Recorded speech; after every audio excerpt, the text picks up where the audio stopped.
Hello. ഉറക്കത്തിൽ നിന്ന് ഞാൻ പാർക്കുട്ടിയെ എണീപ്പിച്ചുകൊണ്ട് പോവുക കേട്ടോ. നട്ടപ്പാതിരാത്രി ആയില്ല, 7:30 കഴിഞ്ഞ് ഗൈസ്, 7:45. നാളെ ഒരു ഡാൻസ് പ്രോഗ്രാം ഉണ്ട് ഗൈസ്. അപ്പോൾ ഈ പാർക്കുട്ടിയുടെ വെള്ള ഷൂ ഇല്ലേ, ഞങ്ങൾ കോഴിക്കോട് കല്യാണത്തിന് പോയപ്പം കൊണ്ട് കളഞ്ഞു. അതുകൊണ്ട് വേറെ ഷൂ മേടിക്കാൻ പോവുക. പോയിട്ടെ സ്റ്റുഡിയോയിൽ പോവാണ്.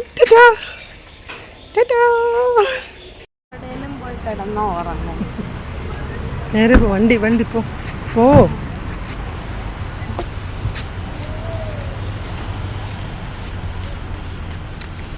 അങ്ങനെ നമ്മൾ സ്റ്റുഡിയോയിൽ എത്തിയിട്ടുണ്ട് കേട്ടോ. നേരെ നമ്മൾ വൈറ്റ് ഷൂവിൻ്റെ ആ ഒരു സെക്ഷനിലേക്കാണ് വന്ന വഴി തന്നെ പാറുക്കുട്ടിയുടെ സൈസ് ഇപ്പം 39 ആണ് കേട്ടോ. കാലൊക്കെ വളർന്നു ഗൈസ്, നീളം പെട്ടെന്ന് വെക്കുകയാണ്. അപ്പോൾ പാറുവിന് ശരിക്കും നീളം നല്ല ഡിഫറൻസ് വന്നു കേട്ടോ. മൊത്തത്തിൽ ഹൈറ്റ് വ്യത്യാസം വന്നിട്ടുണ്ട്.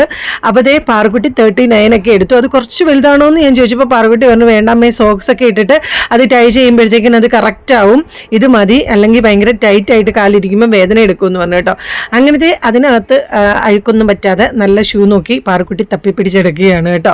ഇത് ഒരു 399 അത്രയും റേറ്റ് അങ്ങ് ഉണ്ടായിരുന്നെന്ന് തോന്നുന്നു കേട്ടോ അതിന്. പക്ഷെ നല്ല ഷൂസാണ്, നല്ല കംഫർട്ടബിൾ ആണ് ഇടാൻ. ഫോട്ടോ എടുക്കാൻ വേണ്ടി പിടിച്ചെടുത്തതാണ് കേട്ടോ. അതാണ് പാറുക്കുട്ടി ഇങ്ങനെ ചിരിക്കുന്നത്. അത് കഴിഞ്ഞിട്ട് പിന്നെ പാറുക്കുട്ടി എന്തെടുക്കും എന്നിങ്ങനെ ആലോചിച്ചിങ്ങനെ നടന്നപ്പോഴത്തേക്കിനും ആ ബാഗ് വേണമെന്ന് പറഞ്ഞു കേട്ടോ. ഒരു കാര്യമില്ല, വെറുതെ പറയുന്നതാണ്. അതുകൊണ്ട് ഞാൻ പറഞ്ഞു വേണ്ട പാറു, ഇപ്പം ഒന്നും വേണ്ടെന്ന് പറഞ്ഞു. പിന്നെ എനിക്കൊരു ചെരുപ്പ് വേണമെന്നുണ്ടായിരുന്നു കേട്ടോ. അങ്ങനത്തെ ആ ഒരു ചെരുപ്പൊക്കെ ഇട്ട് നോക്കി. പക്ഷേ അത് എൻ്റെ സൈസ് ഇല്ലായിരുന്നു ഗൈസ്. ഒരു സൈസ് ചെറുതേ ഉണ്ടായിരുന്നുള്ളൂ. പക്ഷേ എനിക്ക് ആ ചെരുപ്പ് ഭയങ്കര ഇഷ്ടമായിരുന്നു കേട്ടോ. പക്ഷേ എന്ത് ചെയ്യാൻ, അത് കിട്ടിയില്ല. അത് വിട്ടാത്തതുകൊണ്ട് എനിക്ക് നല്ല വിഷമം ഉണ്ടായിരുന്നു ഗൈസ്. അങ്ങനെ എൻ്റെ സൈസിന് കിട്ടിയ ഈ ഒരു ചെരുപ്പ് ഞാൻ എടുത്തു. 41 ആണ് കേട്ടോ. മറ്റേത് 40 ഉണ്ടായിരുന്നുള്ളൂ. പിന്നെ പാറുക്കുട്ടിക്കും അമ്മുക്കുട്ടിക്കും വൈറ്റ് സോക്സ് വേണമായിരുന്നു കേട്ടോ, ആ ഒരു ഡാൻസിനേക്ക് തന്നെ. അങ്ങനെ രണ്ടുപേർക്കും സോക്സ് കൊടുത്തു. വൈറ്റ് സോക്സ് എടുത്തപ്പോൾ പാറുക്കുട്ടി പറഞ്ഞു ബ്ലാക്ക് കൂടെ എടുത്താലോ എന്ന്. ശരിക്കും പറഞ്ഞാൽ വീട്ടിൽ കുറേ സോക്സ് ഉള്ളതുകൊണ്ട് ഞാൻ പറഞ്ഞു എന്തിനാ വെറുതെ, ടോട്ടൽ വേസ്റ്റ് അല്ലേ, നമുക്ക് ആവശ്യമില്ലാതെ എന്തിനാ എടുത്ത് വെക്കുന്നതെന്നൊക്കെ ചോദിച്ചപ്പോഴത്തേക്കിനും പാറുക്കുട്ടി അത് തിരിച്ചിട്ട് കേട്ടോ. അങ്ങനത്തെ പാറുക്കുട്ടി വീണ്ടും പാറുക്കുട്ടിയുടെ പെർഫ്യൂമിൻ്റെ സെക്ഷനിലേക്ക് വന്നിട്ടുണ്ട്. എന്താണെന്ന് അറിയത്തില്ല, എന്തൊരു ക്രേസാണെന്നറിയാവോ. വാങ്ങിത്തരാമോ എന്നാണ് കേട്ടോ ചോദിക്കുന്നത്. ഞാൻ പറഞ്ഞു വാങ്ങിത്തരൂല്ല എന്ന് പറഞ്ഞു. ഞാൻ പാറുക്കുട്ടിക്ക് ഓൾറെഡി വേറൊരെണ്ണം വാങ്ങാമെന്ന് പറഞ്ഞില്ലായിരുന്നോ, അത് വാങ്ങിക്കൊടുത്തു കേട്ടോ. ഇപ്പോഴല്ല, ഇത് കഴിഞ്ഞിട്ട് വാങ്ങിക്കൊടുത്തായിരുന്നു. അപ്പോൾ പിന്നെ പാറുക്കുട്ടി ഇങ്ങനെ വിഷമിച്ച് കിടക്കുകയാണ് കേട്ടോ. ആ വിഷമം മൊത്തം പെർഫ്യൂം വാങ്ങാത്തതിൻ്റെയാണ്. ഞാൻ പറഞ്ഞു നമ്മൾ ഷൂ വാങ്ങാനായിട്ടാണ് വന്നത്, അതുകൊണ്ട് പെർഫ്യൂം ഒന്നും ഇപ്പോൾ വാങ്ങി തരത്തില്ലെന്ന് പറഞ്ഞു കേട്ടോ. അങ്ങനെ പാറുക്കുട്ടി വിഷമിച്ച് നടക്കുന്നുണ്ട്. പോകുന്ന വഴി വീണ്ടും പാറുക്കുട്ടി ഇങ്ങനെ സെർച്ച് ചെയ്യുകയാണ് കേട്ടോ, എന്തെടുക്കും എന്ന്. പാറുക്കുട്ടിക്ക് ഇങ്ങനെ ഭയങ്കര ഇഷ്ടമാണ് കേട്ടോ എന്തെങ്കിലുമൊക്കെ മേടിച്ചുകൊണ്ടിരിക്കുന്നത്. അപ്പോൾ ഈ ഒരു ബ്ലൂ സോക്സ് കണ്ടു. ഇത് ശരിക്കും യൂണിഫോമിൻ്റെ കൂടെ ഇടാനായിട്ട് നല്ലതാണ് കേട്ടോ. നല്ല കംഫർട്ടബിളാണ് സ്റ്റുഡിയോയിലെ സോക്സ്. ബാക്കിയൊക്കെ ഇടുമ്പോൾ പാറുക്കുട്ടിക്ക് കാലൊക്കെ വേദന എടുക്കും. അപ്പോൾ അത് കാരണം പാറുക്കുട്ടിക്ക് ഓൾറെഡി അവിടുന്ന് ആ ഒരു ബ്ലൂ തന്നെ 2-3 വാങ്ങിയായിരുന്നു. പിന്നെ 2 കൂടെ വാങ്ങി, മഴയൊക്കെ ആണെന്നുണ്ടെങ്കിൽ ബുദ്ധിമുട്ടാവുമല്ലോ എന്ന് വിചാരിച്ചിട്ട് 2 കൂടെ വാങ്ങി. അങ്ങനെ നമ്മൾ ബില്ലൊക്കെ ചെയ്തിട്ട് പോകാനായിട്ട് നിൽക്കുകയാണ് കേട്ടോ. അപ്പോൾ ഇത്രയും സാധനങ്ങളെ വാങ്ങിയുള്ളൂ. ശരിക്കും ആ വൈറ്റ് ഷൂ മാത്രം വാങ്ങാൻ വന്നതാണ്.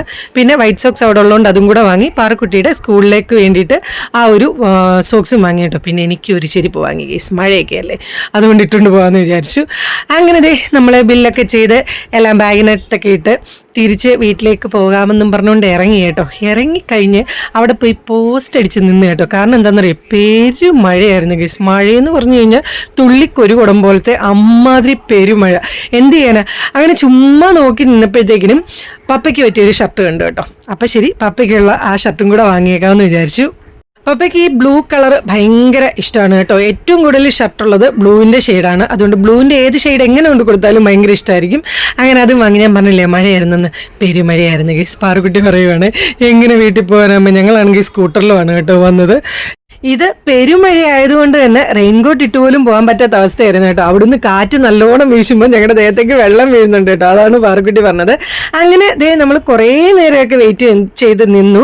കുറച്ച് കഴിഞ്ഞപ്പോഴത്തേക്കിനും മഴ തോർന്നു കേട്ടോ. അങ്ങനെ നമ്മൾ തിരിച്ച് വീട്ടിലേക്ക് പോയി. അപ്പോൾ ഇത്രയുള്ള വീഡിയോ ഇഷ്ടപ്പെട്ടെങ്കിൽ സബ്സ്ക്രൈബ് ചെയ്യാൻ മറക്കരുത്. ടാറ്റാ.